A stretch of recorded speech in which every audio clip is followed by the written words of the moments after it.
అసెంబ్లీకి పోని జగన్మోహన్ రెడ్డి ఎమ్మెల్యే పదవికి రాజీనామా చేయాలని వైఎస్ షర్మిల డిమాండ్ చేశారు.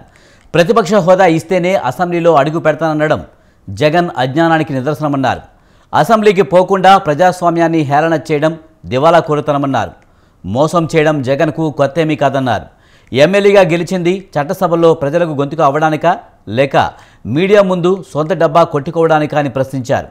అసెంబ్లీకి పోనని చెప్పే జగన్ ప్రతిపక్ష హోదాకే కాదు ఎమ్మెల్యే హోదాకు కూడా అర్హులు కారని ఎక్స్ వేదికగా ట్వీట్ చేశారు షర్మిల.